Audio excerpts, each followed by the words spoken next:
Give me applause now. And they put a few of you to sleep here tonight. First, I want to. Rick Gehring isn't here tonight, is he? Yeah. Is he? There he is. I didn't see you. Uh-oh. Nobody shoot. Many years ago, we didn't have that many people that were doing fundamentals, and Rick was doing a lot of them. So I volunteered. I said, "Well, Rick, why don't you just give me yours and others to do it?" And so he gave it to me, and I tweaked it a little bit, not to make it better, just did a little Armstrong You stuff. made it better. Yeah. And then I tweaked it again and gave it again in 2022. And that's the first time we give one after COVID. We were the first time back in the municipal center, and 13 people showed up, and they were all gray hair, so I was talking to the choir. So it was like, yeah, I have nobody needed anything. So, Rick, I didn't ask you to bring a scope tonight, so be thankful for that. Pardon me? I didn't ask you to bring a scope tonight, so.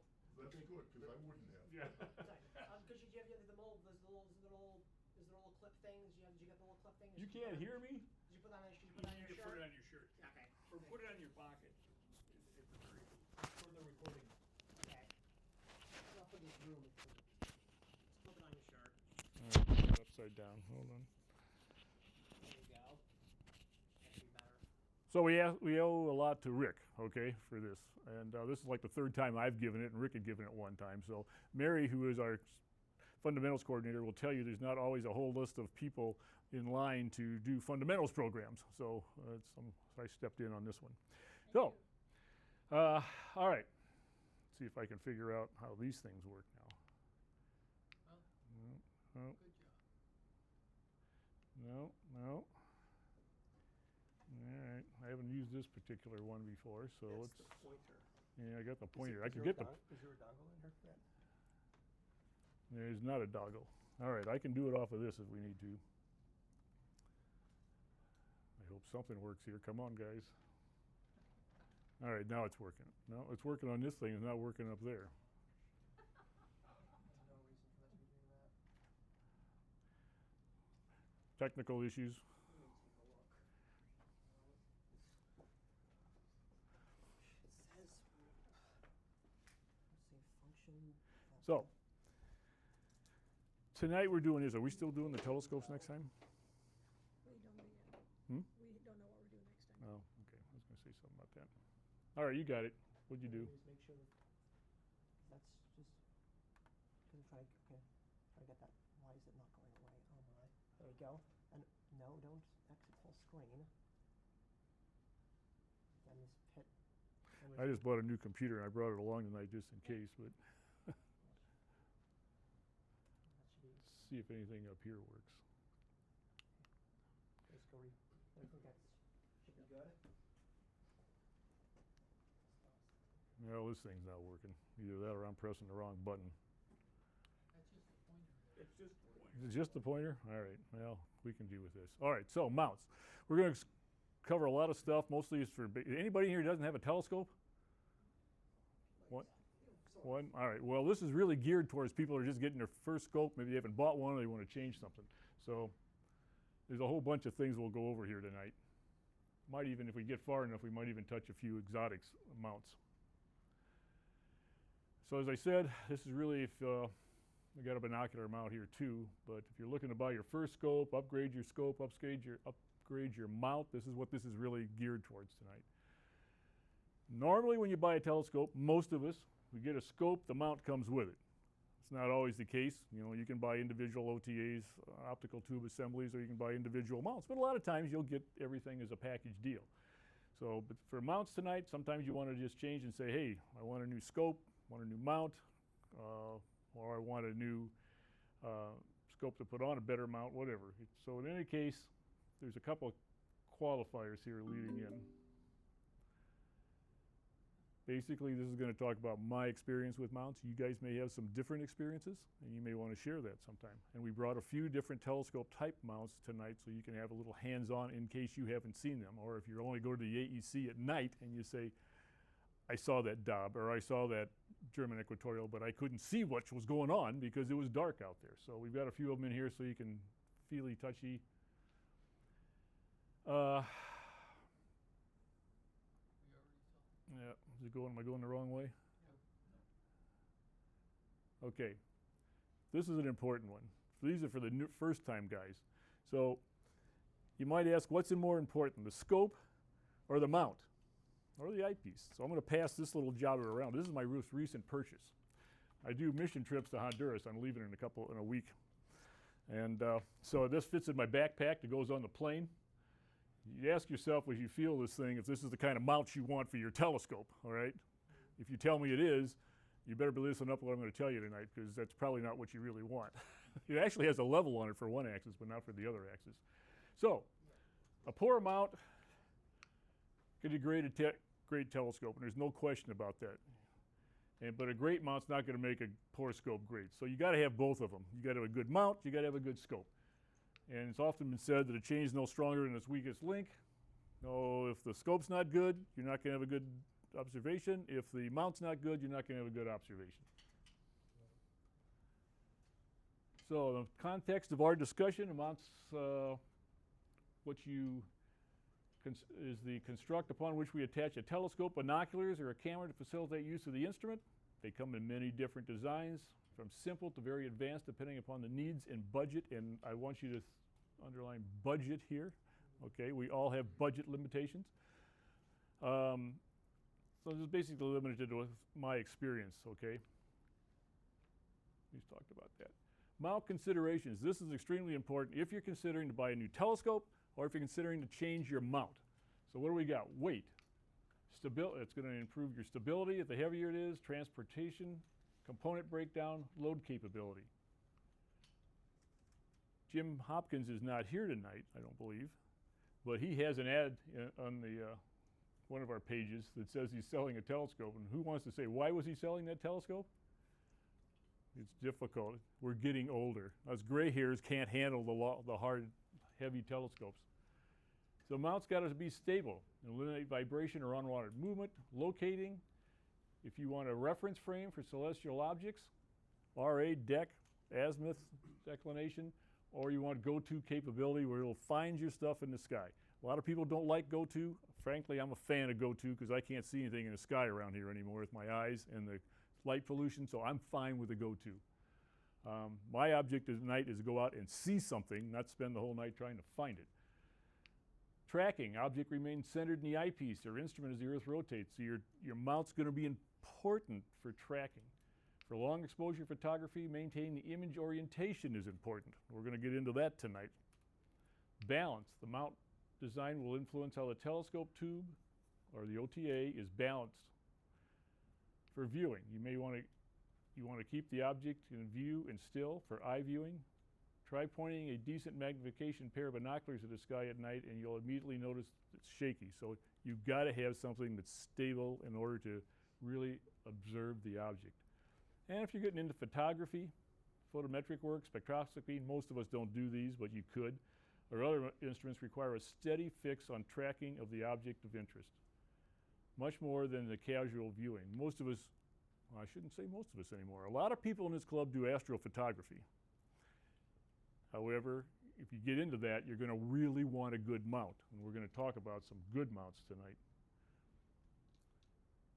So mounts have evolved over the ages, and we're going to go through the historical evolution of those. Some of these have been around since time immemorial, since Galileo in 1610 when he first pointed the first telescope to the sky, but other ones came around much later. Hey, we just keep building upon innovation. The internet allows us to do things overnight today. I mean, when I was a kid, we got a book, okay, and you waited for the next book or maybe a magazine to come out, find out what's going on out there. So instantaneous sharing of new designs spurs that rapid evolution, computer-aided design. Some of this, probably the companies will use those. Digital controls greatly expanded the capability of mounts. Fabrication techniques are greatly improved today over what they used to be. And as you guys all know, the current worldwide shipping is so cheap that we get things from around the world at costs that we would never have believed years ago. When I built the telescope, I don't have my home built, but Jack and I built 8-inch Dobbs at Adler in 1981. Very few of us were buying 8-inch telescopes at that time, but we could make one at Adler Planetarium at a very reasonable cost. Okay, today, I'm not sure you could make one as cheap as you can buy one. So if you want to make one, that's fine, you can do that, but is there some sense of pride in doing things like that? So here's the evolution. 1609, 1610, Mr. Galileo, very smart guy beyond just pointing a telescope at the sky. If you looked at what he had what we're going to consider an altazimuth mount. It took about 200 and some years before the German equatorial mount came about. So the altazimuth mount is this. We will talk in more detail. The German equatorial is this mount, and we'll go in more detail. Digital setting, the equatorial platform, we will take that apart later on. This is over here on the floor is an equatorial platform which allows you to track with a Dob, and we'll show you how that is constructed and how you can buy one or construct one. And then digital setting circles came along, go-to capability, double fork mount, single arm fork mount, we'll talk about that, and dovetail attachment.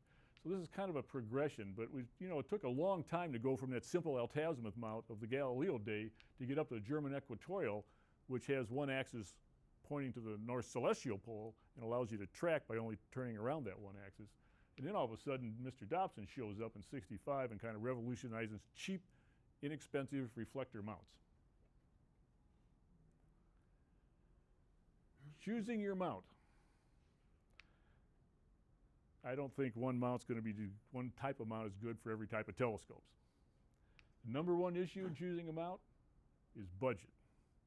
I got a 1992 little Baron convertible in my garage, 152 horsepower. I'd rather have a vet in that garage. But you know what? The budget says that it's not going to happen anytime soon. In fact, I'm getting older. It's probably never going to happen.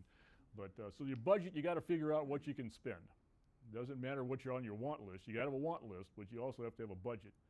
What type of scope, binoculars, or camera will you put on the mount? Do you intend to move the mount from your house to your yard, to dark sites? Portability is no small issue. Weight, can you lift it?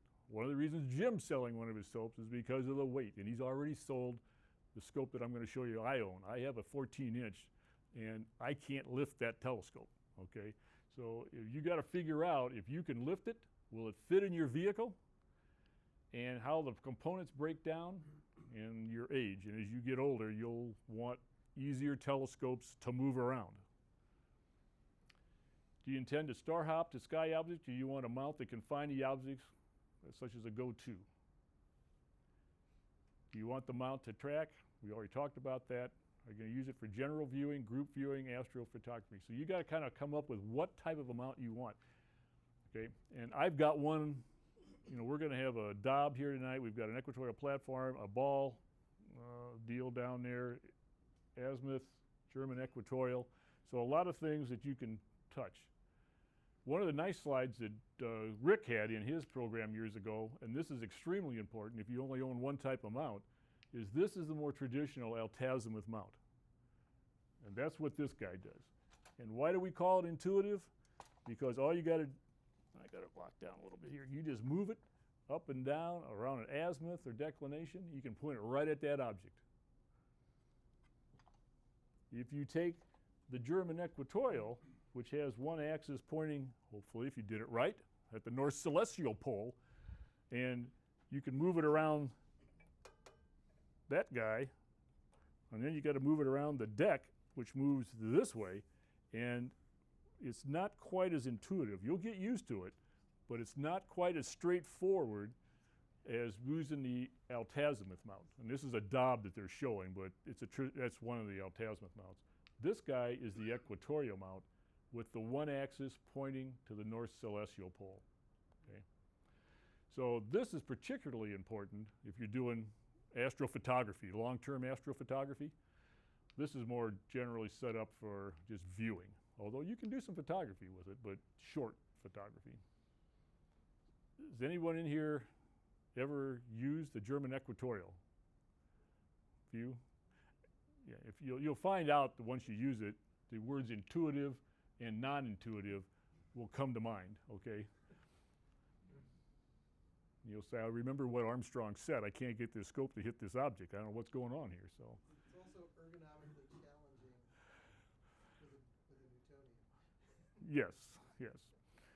So altazimuth or equatorial, sometimes called German equatorial because the German guys came up with it. Altazimuth mount requires movement of both axes to track an object as the Earth rotates. So if we're up there and we're watching Saturn go across the night sky, you're going to be going up and over, up and over, up and over with both axes. Once you set up the German equatorial, all you have to do is turn it on one axis to track that object. Okay? Much simpler from that perspective. The tripod. I didn't have this slide in there for the last two presentations. I said, the basis for a lot of mounts is actually a tripod. There's a tripod on this one, there's a tripod on here, there's a tripod on the binocular mount. Had Tony made it tonight with his Next Star Evolution, there would have been a tripod underneath that particular mount also. So the tripod is really kind of a basis of everything, because we understand that 3 points define a plane, the legs are easily adjustable for height and for leveling, and the legs collapse for easy transportation. So there's a lot of benefits of a tripod, and there's a tripod on the camera here tonight too. So the tripods are kind of fundamental to everything. This one, I think Rick used to have a lot of animated thing on this, but this is the equatorial mount. You can have a meridian flip, because if you start messing with this thing at night, eventually you're going to find out that either the OTA or your counterweight it may well contact the mount, and all of a sudden you're dead. You can't go any farther. So then you got to do a meridian flip, and you got to get this telescope on the opposite side of the axis. So you do 180 degrees on the deck and 180 degrees on the right ascension, and all of a sudden you're back in business and it's tracking again. So if you start out in the evening tracking something in the east and it's going across, and one of the counterweight or the telescope turns into the mount, then you got to stop and you got to flip everything around, get the scope on the other side of the tripod, and then you're good to go again. Called a meridian flip. Okay? And you will find out, I was helping somebody in a GDRO here a couple of years ago, and they got it to the point where they almost hit it'll hit. The telescope will actually kind of contact the dome on the inside, and so they had to do a meridian flip to get out of that situation too. So anyway, meridian flips. Keep that in mind if you've got a German equatorial. Celestial coordinates, most people probably know this, but maybe not everybody in here. Right ascension, measured in hours, 0 to 24 hours. Same thing as longitude on the Earth. And then there's declination, is the same thing as latitude on the Earth, but it's on the celestial sphere. And of course, the North Celestial Pole, South Celestial Pole are extremely important for the German equatorial, because you got to align this scope when you go out to the North Celestial Pole. What latitude are we? 42 degrees, plus or minus a little bit. Okay, so right now this mount, if you came up and looked at it closely, it's set at 42 degrees, and then you got to take it outside and align it. One of the scopes we're going to show you tonight actually has a telescope that you can do that, or in the mount itself, that you can help find the North Celestial Pole, which, by the way, is not Polaris. Any questions on this? So here I put up a simple diagram. This is if you're just sitting on the Earth somewhere and you got a star up there, it's going to have a azimuth coming around from north to that point, and then it's going to have an altitude declination to define that. You know that the Earth rotates around our pole. This is the celestial equator. Okay, the ecliptic. And this one, I don't know if this is going to work. Oh, so if you notice this thing, watch the azimuth and altitude declination. If you're tracking that object in the sky at night, the altitude or the declination and the azimuth are constantly changing. And look down here, the right ascension and the declination stay constant. Now, obviously, the Earth is rotating, and you're going to have to you're going to have to move the scope to keep that same right ascension in your field of view. But it's constant, as opposed to the azimuth and altitude are always constantly changing. So it's one of those things that just comes with night viewing. It's really easy to go out with an altazimuth telescope and just go to it. Don't worry about anything. I don't have setting circles on mine. You just go out and you observe. If you want to set up for astrophotography, you're going to have to more or less get a German equatorial or do a sea star. Bill and was it Mark? did the Sea Star. I mean, telescopes are getting to the point now that I wouldn't say they're easy to operate and they can do a lot of wonderful things that we wouldn't have dreamed of when we were kids, okay? Including with a non-equatorial platform or German equatorial mount taking astrophotography. We talked about field rotation, and I brought it up earlier. So if you don't have an equatorial or don't have a German equatorial mount, and you put Saturn in your field of view when it's in the east in the evening, and as the Earth rotates, you'll notice in your field of view, Saturn's going to have a different orientation in your field. So if you're taking a photograph, you can't do a timed photograph because it's not going to work. That's why when we were kids, all the photographs were long-term photographs using German equatorial mounts. So once they got that thing fixed on there, they had a clock drive, and it just kept that object in there, and that orientation stayed the same as that telescope tracked across the sky. Nowadays, some of the shorter-term exposures, I think the software can actually do a little bit of stacking and kind of keep it oriented. But this is what's called field rotation, and there's ways to correct for this, one of which is very short photography. You don't have to worry about it. Another way is image stacking, and the software takes care of it. The big scopes, the big scopes that we pay NASA and everybody to do, they'll move the camera. The camera can actually rotate on the scope. So, do you care about field rotation? Yeah, if you're doing astrophotography with an altazimuth mount, as the image will blur. No, if you're using a polar aligned equatorial mount. How to address it? Take short exposures, 30 seconds or less. There's nothing magical about 30, but short exposures. Install a field rotator that rotates the camera. I'm not aware, does anybody in here have a field rotator? I'm not aware of anybody in the club that has one. Okay, or take a series of short photographs and stack them with stacking software that can align the image. This is if you're using an altazimuth mount, okay? All right, general types of mounts. This one, which is sitting right here, I've been using. My father bought that for me when I was probably in 6th grade. I don't know, 1963, something like that. Altazimuth mount, wooden tripod. Everything else is metal. You won't get that today if you buy a telescope like this. I got a couple of look-alike things here. So this is a finder scope on one of the less expensive telescopes, but this would have been one that might have come out with the same vintage as my scope there. This is one that comes out more like today. It's pretty light, and in fact that mount, that finder was so inexpensive I couldn't keep that thing aligned, so I finally took it off and put a red dot finder on. So not only does the telescope mount play some importance, but the finder mount has some importance. This is the German equatorial. Here's a Dobsonian with its mount, which is a famous type. We're going to a little bit more detail. This is the Astro scan, and it sits on a ball, and you just move that ball in there. Now, there are not very many of those around anymore. Drew has the big one.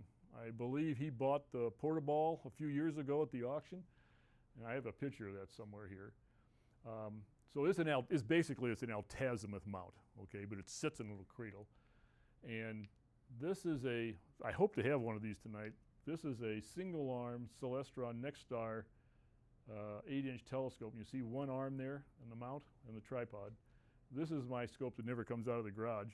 That's the LX200 14-inch, and you're going to understand why in a few minutes as we go through more depth. And this is that's a Meade LX200. This is a Celestron, probably an 11-inch, and it's on a German equatorial. You'll notice the counterweights. I didn't talk about that earlier, but because of the German equatorial, the scope is on one side of the axis, the counterweights are on the other side to kind of balance it out. You don't do that with an altazimuth mount, but the German equatorial, because of the way it's aligned with that polar axis, you have to counteract the thing. These weights come off, which is that's very helpful for transportation. And this is, we're going to maybe just mention, this is a dovetail mount, which allows you to balance the OTA in one direction and then the weights for the other axis. So there's a lot of advantages to this type of a scope, or that mount. Oh, I put through a few, some of these slides are out of order. I said this is a fundamentals program, so I didn't get them all back in.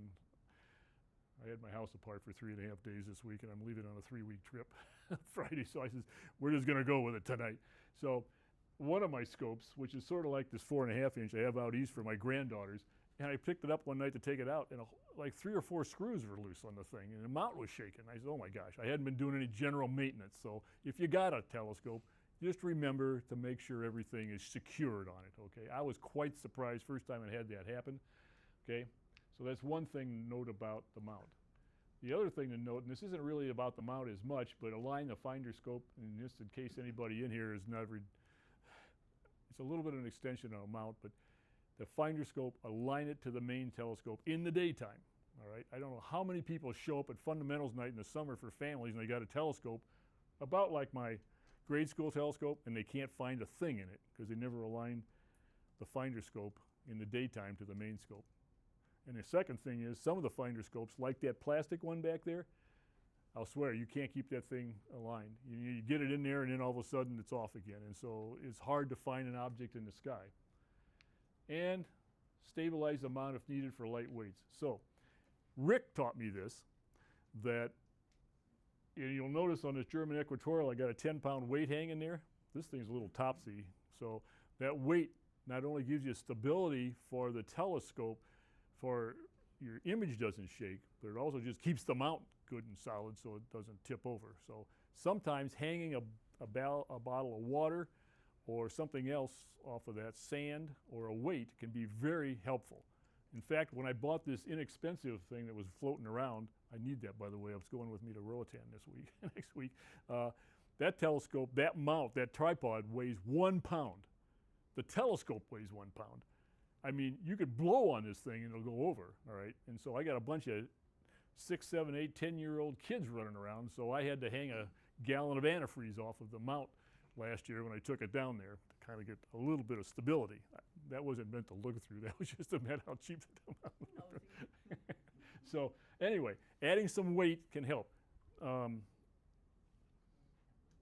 before you move that slide, one thing I would add, if you're tightening the screws and bolts on your scope, and it's a scope like that red one, it's a reflector, Turn it down. the screws down at the bottom are not supposed to Oh, be tightened. oh. So they're down here, these guys align the mirror. Yeah, if you start, Like, yeah. if you start twisting those, Yeah. you're not going to be. I never thought of that one, Rick. Well, the other thing is some of these ones up here were loose on my other inexpensive scope, and then you want to point the OTA down so that in case you drop a nut and some of them actually come out on the inside of the tube, it doesn't go down and impact the mirror. So turn the scope down so that's not an issue there, okay? All right, thanks, Rick. All right, so OTA, tripod, all iron, all pot metal of some sort, adjustable tripod. Actually, I enjoyed this little scope. It wasn't a bad scope. This is the weight we were talking about. I had never used a weight on this one, but Rick had it in his presentation, and I said, that's a good idea. So now I use weights occasionally, okay? Particularly on this 1 pound mount, which is a nearly useless telescope. But you can use, like I said, I used antifreeze, about a gallon of antifreeze last year, or oil, whatever it was. This is the scope that I just passed the mount around on. That's a, by the way, that is a Celestron telescope. So Celestron's putting this out, okay? And the only reason I bought it, because actually the backpack fits in half of my carry-on bag so I can throw it out in the overhead. And the kids down there in Roatan, they usually like to play with my laser anyway, so, but if I can get the moon in there, that's good.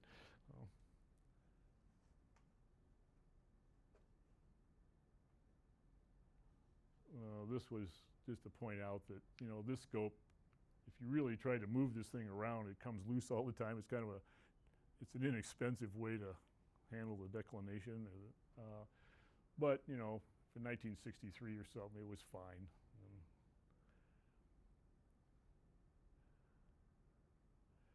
I threw this in because, again, as we were talking about finder scope mounts, because if that finder scope mount is cheap, and you don't get that thing aligned and it doesn't stay aligned, you won't find anything at night, particularly if you're not very good at the sky. And I don't know, Drew, I know, hates the cheap telescopes. I do too, but if you get, but if you at least try to do some things with them, you can find something, the moon, Saturn, Jupiter, or whatever. You get too cheap and you don't take care of some of these things, you're not going to get anywhere. Can I ask you a question? Yeah. Do those, the holes in those, finder scopes, now that's different from the one that I have, which just slides in. I mean, is that standard, or do you sometimes have to like drill holes on your telescope to make them fit? Or you wouldn't buy a finder scope that didn't match the, Oh, these? yeah, see on these they've got these holes here. Yeah. Whereas the one I have, it slides into, Dovetail. yeah. Yeah. So like would I be able to put that on my dial, or no, I'd have to like drill holes in my dial, my telescope? You to, might. You might. Some is that a things thing people do? you might. Well, actually, to help you, what it is when you're sliding your finder scope in, you're sliding it into that shoe. Yeah. Dovetail. And it's held by screws. So if you take that shoe off, you can use the screws to then screw in Yes. the flat one. If they match. Yes. Yeah. But Yeah. they don't. And all Yeah. of them, because I have a Yeah. Nexstar, and it won't fit all my shoes, but it will fit that because Yeah. it came with Yeah. kind of screw thing. So it depends on the sizes, but it's Yeah. the same screws that you use. Yeah. So one of the finder scopes on this Dob here, which was added from the factory, is a Telrad. It just goes on with double-sided sticky tape. Okay? There's no screw holes to do it. And so there's other ways to get things on there. And I retrofitted this red dot finder onto this scope, and I believe the holes lined up on that one. Okay? I don't like drilling holes in the telescope with the mirror in there. You can do things like that, but again, if you don't take the mirror out, the optical tube's got to be pointed down, and you got to be, we'd call that foreign material exclusion. You got to be really careful on any of the things you do. I've never had to drill a hole in a scope except the one I built, and I drilled those before I put the mirror in. So here's another. So these finder mounts, this was an inexpensive mount. This is the red dot, and it's got a nice, I really like the red dot mounts. They're usually very good, solid. And this is on my Meade LX200, and this is a set of, there's 6 adjustment screws on that, and it's a nice solid mount. Here's the Telrad, and I just swap Telrads between scopes. I got multiple mounts, and I got them all aligned, and I can usually just slap the Telrad on and it's still aligned for the next scope. So once you get it set up, you're usually in pretty good shape with a Telrad. I consider a Telrad one of the better finder scopes out there, and part of the reason it's got a really nice mount. Oh, what did I have there? Mount? Yeah, okay. Yeah, we've already talked about that. Some of these inexpensive telescopes, like this guy's got like a slow motion control almost. You can mess around here, and these are some of the things that come loose. Part of the mount assembly. You know, when I bought this, when my father bought this for me when I was in grade school, they didn't have some of these things out back then, and they've kind of added them to it. I don't really use it a whole lot, but it's there. This is a mount I bought from Celestron. Actually, I have one like this from Celestron that I took to Roatan, and eventually something broke in here. It's like a factory pressed bolt, and I can't do anything with it, so I finally gave up and got another scope. But so sometimes you run into things you can't even repair very easily. Hopefully you won't have anything like that. Just in case you guys don't have this, Edmund was a famous book that we all grew up with. A lot of us gray hairs in here, and they'll tell you how to build anything. Well, back in those days. And this is like an Edmund built telescope, and you can take a look at the mount on this guy. Okay, I think this is transportable. Yeah, well, I think maybe you could get these holders off of here to where you can get the scope out of there. This is a truly home-built telescope. This is how Edmund would have you do it. The mount would be pieces of pipe, and you'd cut an angle here for your latitude. Okay, so this is a German equatorial. It's not as portable as I'd like to have it, I'll tell you that. You can get it out in your backyard, but anyway, that's something that Edmund would have said back in the 60s or something, how to build your telescope. Grind the mirror, you know, they probably bought the eyepiece and the finder, but everything else was home built from the local Ace hardware store. This is the Astroscan I mentioned briefly earlier, and it just rotates in that ball down here, and you're welcome to come up afterwards. I have to loosen the bolt up. doesn't have much of a focal length, so the magnification's not too big. Not great on this one, but I bought it so it fit in our camper back when my kids were young, and it's great for that, okay? I went ahead and built, and I never fixed this up better. This is a piece of wood, and with a couple of bolts, and actually you can bolt the base onto this, and this will fit onto a regular camera tripod. So then you can just take it out and use it like that. I'm not the greatest designer, but anyway, I managed to do that one time. And the finder scope on this thing is really unique. It's just a piece of metal with two holes in it, one smaller and one bigger, and you can just move the thing all around. So that was economy to the nth degree, I think, but it kind of works a little bit. So I don't think you're ever going to buy a mount like this, but it's possible. This is a bigger one. This is the one that Drew has. He picked up at our auction one year. It's a 12.5-inch portaball. I don't believe it's built anymore, but it moves just like this Astroscan. It just moves around in this base down here, and it also came with an equatorial platform, which I'm going to talk about more.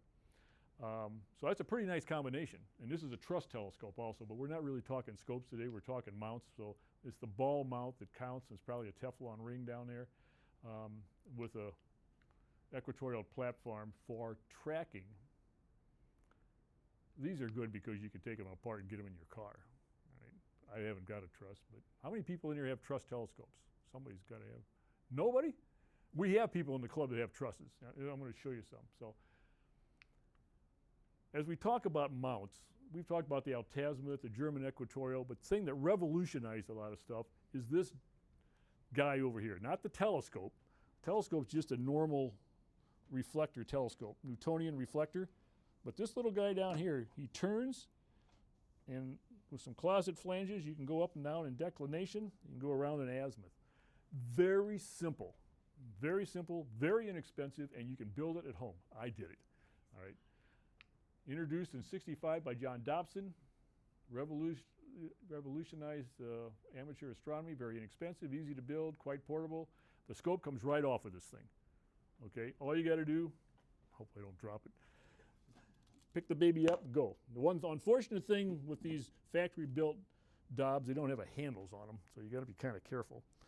And thanks to Rick again, there are some weights down here. They're ankle weights, and you can slide in and out the amount of steel you need, because sometimes when this thing would go down, it would just keep going, and so you had to put a weight on there to kind of stop it. I actually had something less expensive designed, but Rick embarrassed me. He had something better on one of his slides, so I upgraded mine to make it look a little bit better here. So, used for large reflectors, Newtonian reflectors, and truss LTA. So when your telescope gets big, and some of the guys have 18, 20, 24-inch telescopes and bigger, okay, a Dob mount is kind of the way they go, all right? Unless you got a really big budget. So this is another Dob mount. This is the one I built. This one has some Teflon underneath. I think mine has some linoleum, but and I didn't bring the Dob mine tonight because it weighs a lot more than the Orion. It's both of them at 8 inches, but anyway, you can build this thing. Little Teflon pads in there, closet flanges, moves just fine. I actually upgraded this since then. I put a handle on it. It's a little bit better. And this is what it looks like if you build one. So the bottom plate has 3 Teflon pads. The plate, the bigger box, has well, I use vinyl tile. You could use something, whatever you want. And, you know, you just set it down. And when you go outside, you just pick up the handle, take the scope off, take it out, set it down, bring the scope out, set it on, drop the eyepiece in 5 minutes you're observing. Absolutely nothing to it, okay?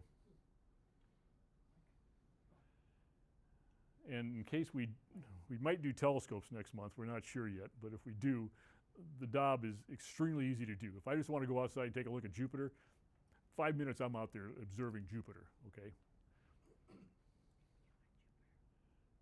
The Orion telescope here, this was all factory built. It's my daughter-in-law's telescope, so I haven't drilled any holes in it, okay?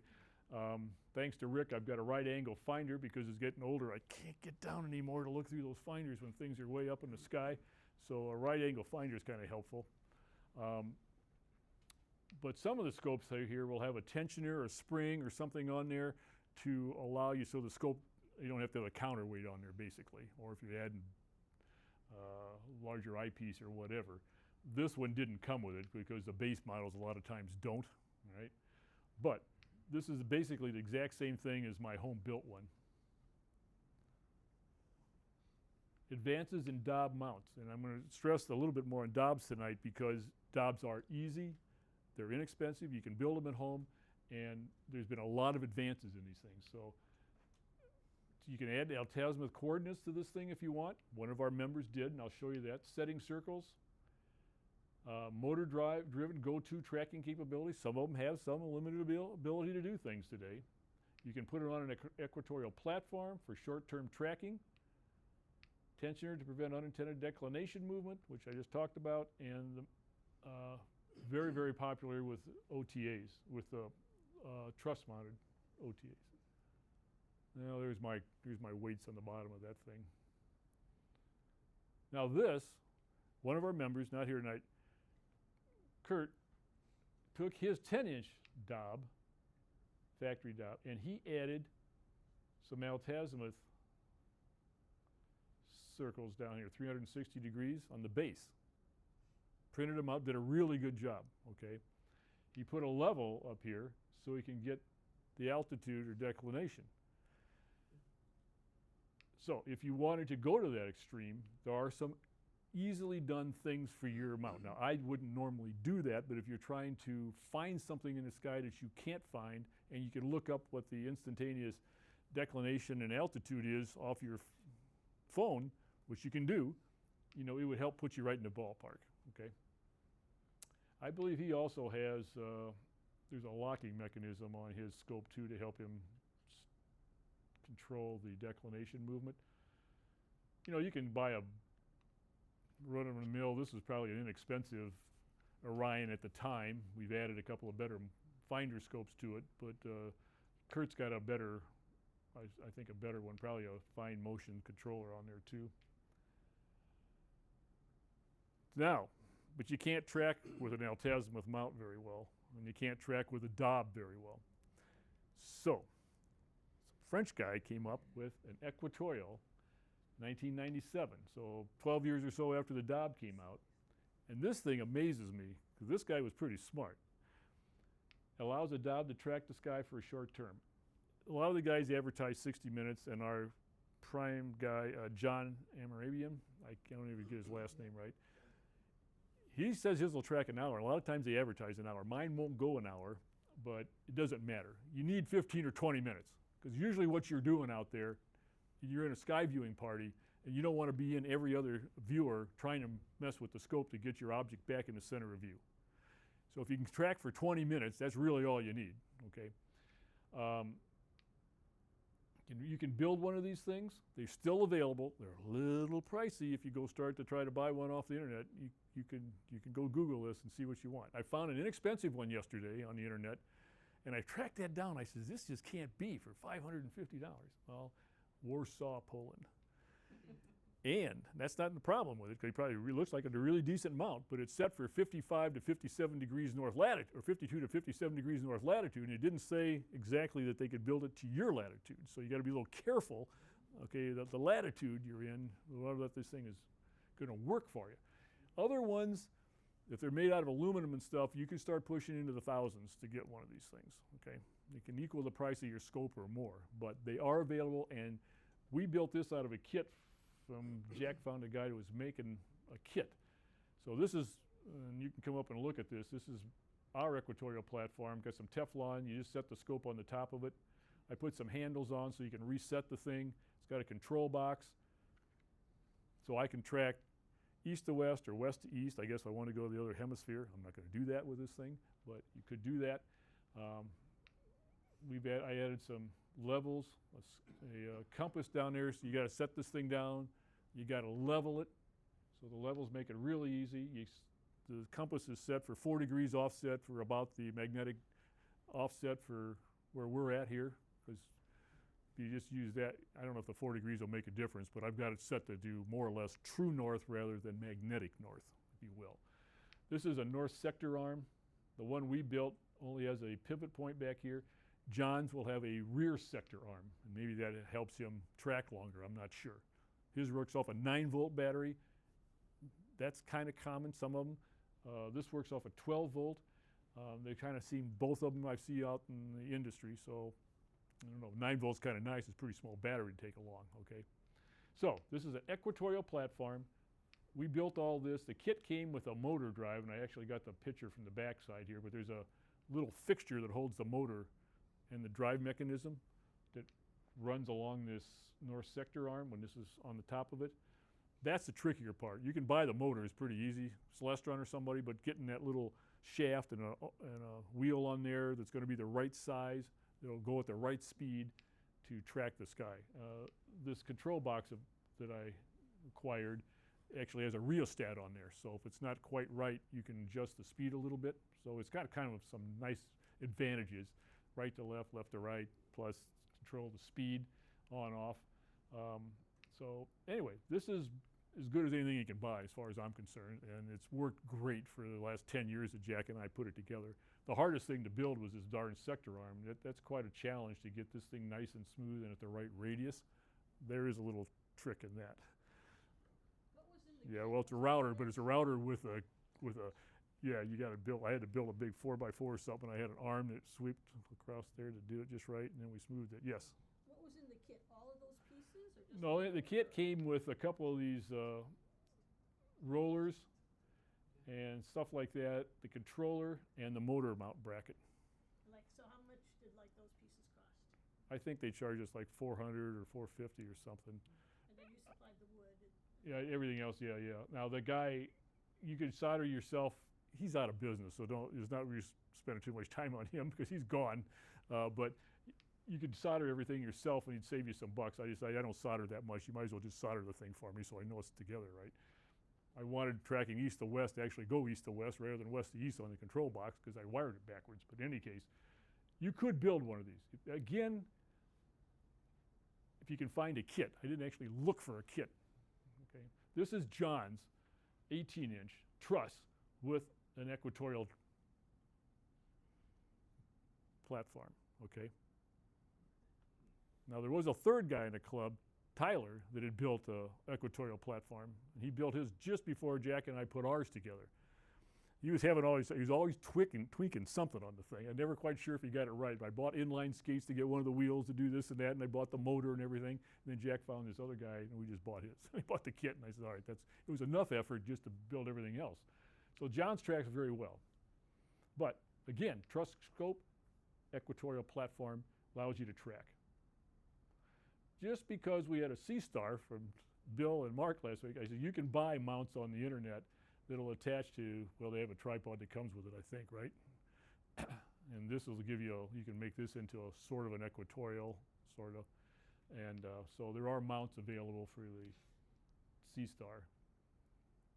We talked about the counterweight.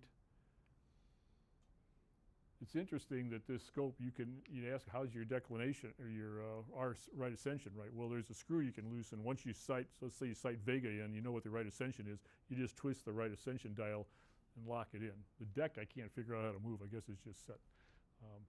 There's also some slow motion controls on this, which I didn't highlight, but you can move the RA on the deck with these. This is actually a fairly complicated little mount for this 4.5-inch telescope, all right?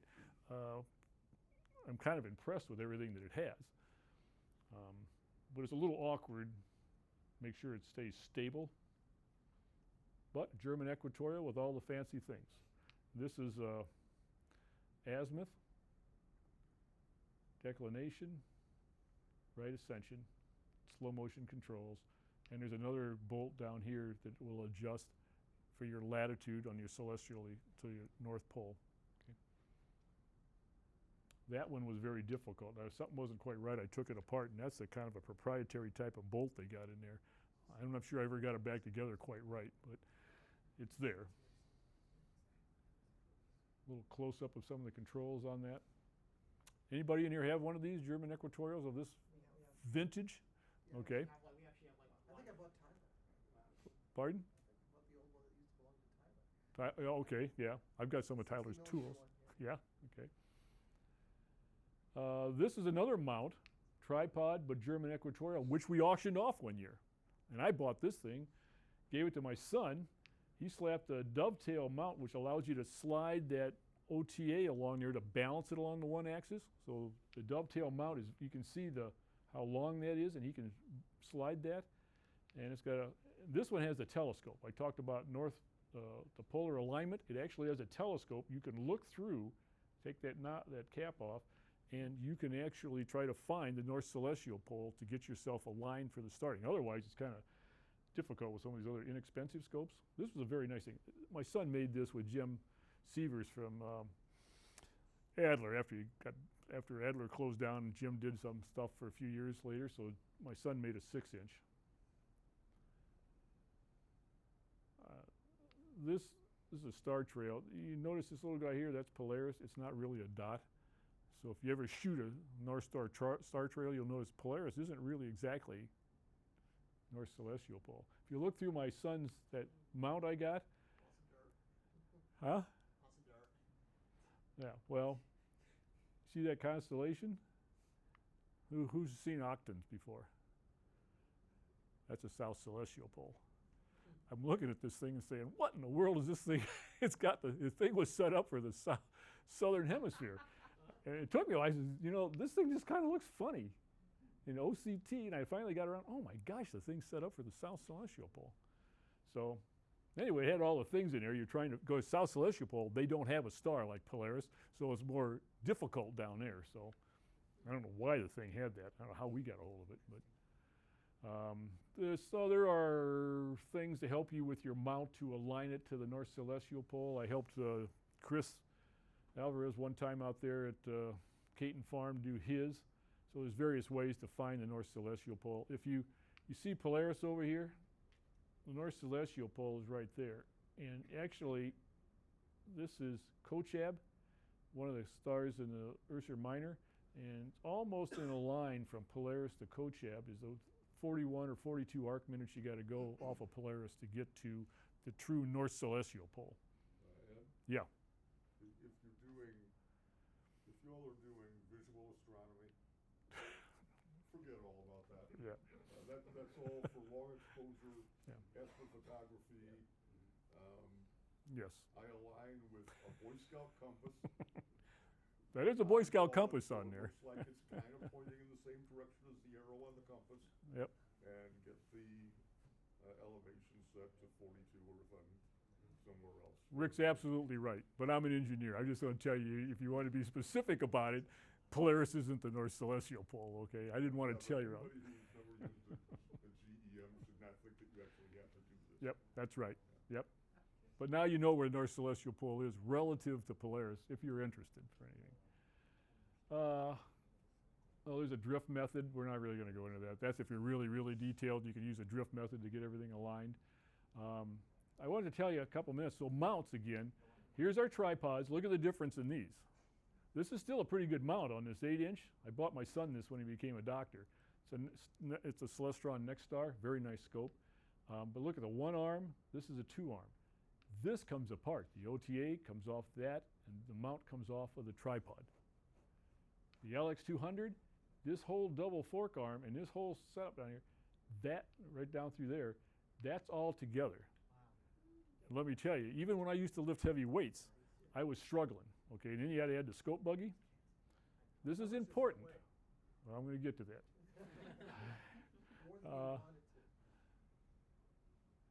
Oh, this is talking about alignment. Every scope now has different alignments. Things keep changing all the time. They're using plate solving now, I guess. You know, my scope will do auto align, 1 star, 2 stars. The trouble with the auto align on the mount was it chose the star, most of the names I'd never heard of before, and if it didn't get close to it, I couldn't figure out where to go. I finally figured out if you did the 2 star, it gives you a list of stars you can thumb through and pick out, and I said, that was a lot better, so I use the 2 star all the time now. But now they've gone through this plate solving, and things keep changing as we get better and better with software and whatever. Oh, Was there what? Yeah, okay. That's a controller. So, to your point about the weight, this is an 8-inch telescope. Now look at the OTA is off of the fork arm. The OTA weighs 12 pounds, the actual telescope. The fork base, which includes a battery and a Wi-Fi, is 16 pounds, and the tripod is 12 pounds. The whole thing's 40 pounds. And all of us in this room could handle this individually, okay? I like that aspect. It's a really nice scope, actually. So, my 14-inch, not very portable. Requires a wheeled dolly or scope buggy to move it around. Beyond the 14-inch, you really need to move to a Dob mount, a truss tube telescope. One person in our club has a 16-inch Meade, Bill Powers. So this is my 14-inch. The OTA and fork up here, which are all one unit, you can't take them apart, is 110 pounds. Now you ask yourself how comfortable you are moving a $5,000 plus telescope and it's 110 pounds, okay? Even when I bought this thing, it stayed in the garage for 5 weeks till I found my neighbor home one day that he could help me get it out of the box. That whole fork is iron? Well, it's not all iron. It's steel, but it's got batteries. They didn't even send, yeah. It's got places to put 8 C-cell batteries in if you want to drive it, run it like that. But basically, yeah. I bought the scope buggy I actually had a solid wheel when I've given it a jack since then. I went back and got pneumatic tires because the solid wheel scope buggy, I couldn't get it off the concrete. And I actually had to get to the backyard. So the pneumatic tires were much improvement. So this is part of the mount if you want. This is a scope buggy. They're still sold at a very reasonable price and hardly any difference than when I bought this like 15 years ago, okay?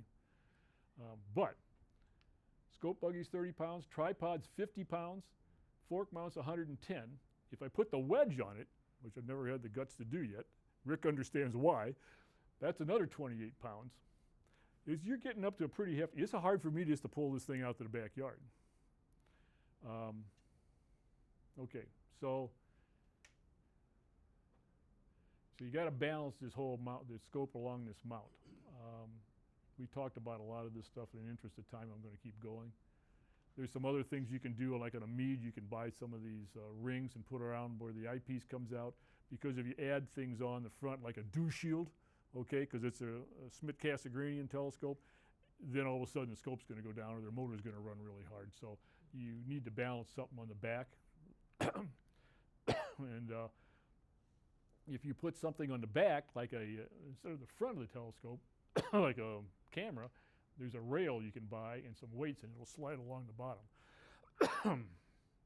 But there's no dovetail on this. The reason I pointed out that dovetail on the 8-inch, you just slide the OTA along that mount and you balance. So if you put a camera on, you just loosen the bolt and you slide it along. Nice design, okay? This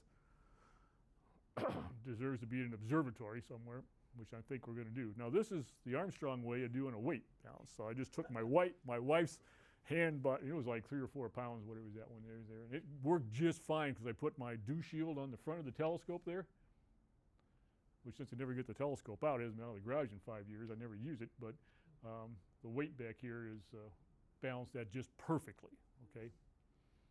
So you can come up with some ingenious ways of doing things. This is the wedge. I have that. This is what that scope looks like with the wedge on it. And I haven't had the guts to put the wedge on that thing to go to an equatorial mount and try to drag it across the yard. It's too much. So I just left it an altazimuth mount. But you can convert the altazimuth mount to a German equatorial with this wedge. It has a adjustable declination or latitude and everything. I bought it thinking I was getting a deal, and it's still on a shelf in the basement.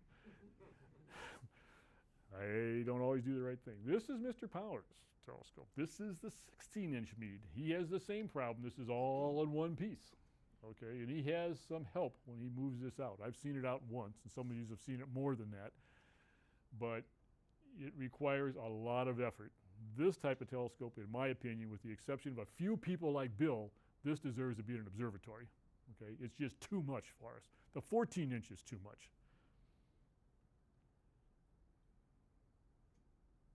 This is a Celestron German Equatorial. It's a little bit smaller. Well, this is 1400. But on this particular one, look at this. It's got a dovetail mount. This OTA comes off of this part of the mount. The weights come off. This section of the head comes off of the tripod. Jim has one of these, and he brings it out to the AEC a lot. But he assembled it in pieces. You put the tripod down, you put the mount head down, you put the OTA on and the weights on. They're all small pieces, and the mount head's 53 pounds. This is a big scope here, but still sort of handleable, okay? Not the Meade with the double fork arm and you can't get anything apart. And this is a German Equatorial. That's Tony. Tony couldn't be here tonight. He had a late health problem, but he's got the he's got the Celestron Nexstar Evolution also with the one arm. You got to put a scope on something out in the grass, something. We have triangular deals concrete out at the AEC. There's 2 of them. We also Drew built the deck. If you look closely at that deck, you'll see the different color of wood. You put your telescope on a deck of wood, it's going to shake. You'll have to hold your breath when you're looking through the scope, or it's going to vibrate for the most part. When we put this up, I asked Drew right away. He said, yeah, I got it, Ed.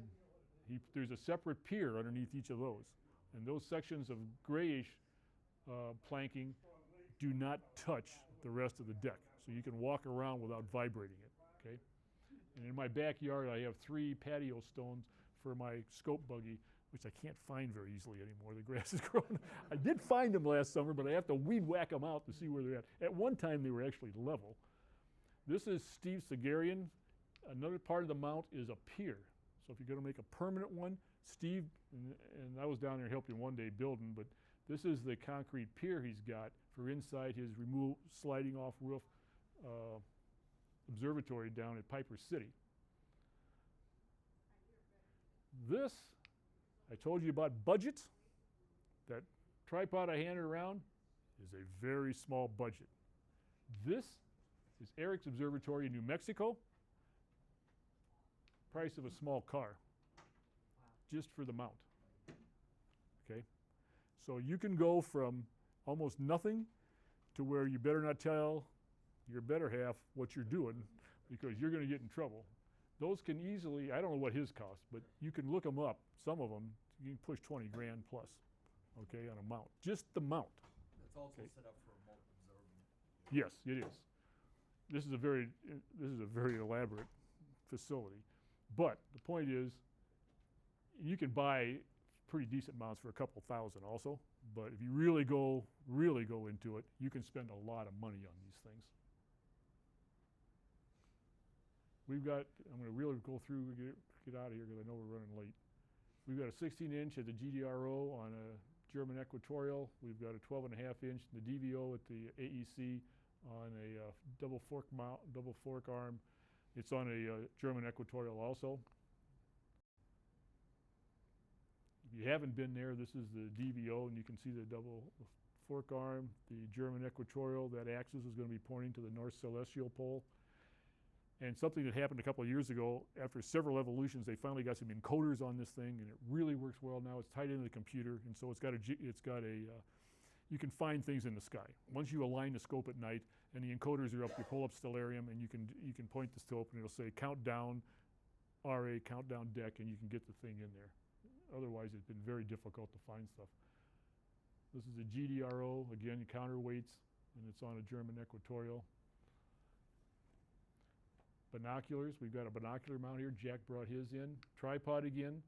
The amazing thing, and I haven't actually had a chance to use this at night, is that you can raise this thing and lower it, and the object stays centered in the binoculars. I find that another piece of good engineering, okay? Sometimes people come up with some really good engineering. Even though I was a nuclear engineer, I considered nuclear a lot easier than some of these guys, some of these guys come up with. So, how do you find out about mounts? Well, get some magazines, telescope companies, Celestron, Orion, other people. Attend some fundamental programs like tonight. Go to an event at the AEC or the Riverwalk. Attend a sky party around the country, books on mounts, and search the internet. This is our AEC. There's my Orion out there. There's some other mounts. This is a star party. Guess what? Truss telescopes, Dobsonian mounts, and probably on an equatorial platform underneath the mount. This is what I used at Northwestern. They let us kids run around with a 16-inch. You can tell though, this is a 16-inch. We have a 16-inch at the AEC. This is a full professional mount. Look at how neat the counterbalance is for the OTA. The setting circles actually worked, and it had a nice finder scope. So when I went out at night, you could actually find something right off with the setting circles. We didn't have go-to capability in 1969.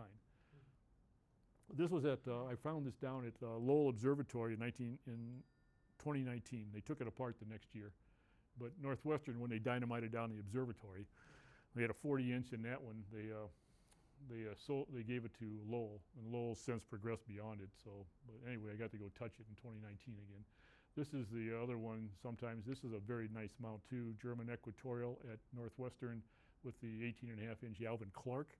And you can see part of this stuff down at Adler Planetarium in the lower level. They have the original OTA without the mirror or lens, and some of the mount down there. And they did some really fantastic mounts in the old days. Alvin Clark are the people they subcontracted to. Some really nice mounts. So my takeaways, lots of scope mount designs, always changing. Altazimuth mounts, very intuitive. Dobbs are a great buy and easy to use, meaning the mount. Equatorial platforms, down here you can come up and look at this thing. Huge benefit for a Dobb or truss scope. Go-to scopes are fantastic. From my viewpoint, mounts such as a single-arm Celestron Nexstar Evolution, which breaks down to lighter components, are superb, so think about that, because I'm telling you, you're going to get old like I got old, and 110-pound OTA is just not going to happen anymore, picking that thing up. Steve wants me to take it down to his place all the time. I says, yeah, maybe, Steve, you and I get over here, we'll see. Yeah. And the photography is best with a German equatorial. It's always going to be the case. And if you give me just a second, there's Galileo, some painting. Look at his little mount. Galileo's a pretty fantastic guy. You know, everybody could figure out on navigation your latitude. They couldn't figure out your longitude. It was really in the 1800s, I think. I just read the book, 17, 18. The guy finally got a clock that was good enough. But Galileo figured out if he knew the position of the moons at Greenwich, and you could figure Galilean moons, and you could figure out the position of those Galilean moons somewhere else on the Earth, you could figure out with the book where you were longitude-wise. So he built this contraption, but the ship was rocking so much, he's out at ocean, you know, he's having a hard time doing it. Quite innovative, though. Look at this. Look at that. Look at this mount. We have pretty simple mount. I mean, very advanced, but you know, the architecture here in this thing, look at that. It dwarfed the doggone telescope. Look at this one. 150-foot telescope, 1673. Now this baby,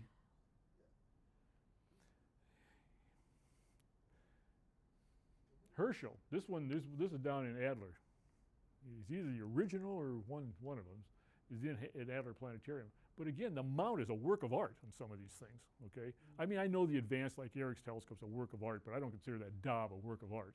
Okay, it's kind of blasé, but these things are a work of art. Look at this guy, 48-inch, look at that mount. These guys were going after aperture, and it took a lot of ingenuity to figure out a mount to go with it. That's an actual photograph of Herschel's mount, 1839. Then Rossi comes up with a 72-inch in Ireland. Now, I don't know why you want to build a telescope in Ireland, but, you know, it's kind of like a transit telescope because you can't really move it azimuthally very much, you know. But look at what he had to do for the mount. I mean, think about that. Their optics weren't very good back then either. This is the first German equatorial. And again, the mounts, another piece of work of art. I mean, they didn't spare any expense on building some of these mounts. This is Yerkes. That mount, look at that mount. German equatorial. Because of the length of the telescope, 60 foot, the floor goes up and down. Quite a mount. This is the Hale 200-inch. That's a German equatorial. The thing is so well balanced, that mount, a 1/12 horsepower motor would move that telescope. we're going to conclude here in a minute with a Large Magellan Telescope. The mount's 12 stories tall, 2,100 metric tons. Jack and I saw a couple of mirrors being ground down at Arizona one year on a golf trip. That's the one that's got 7 mirrors. This is the one that just came alive. Okay?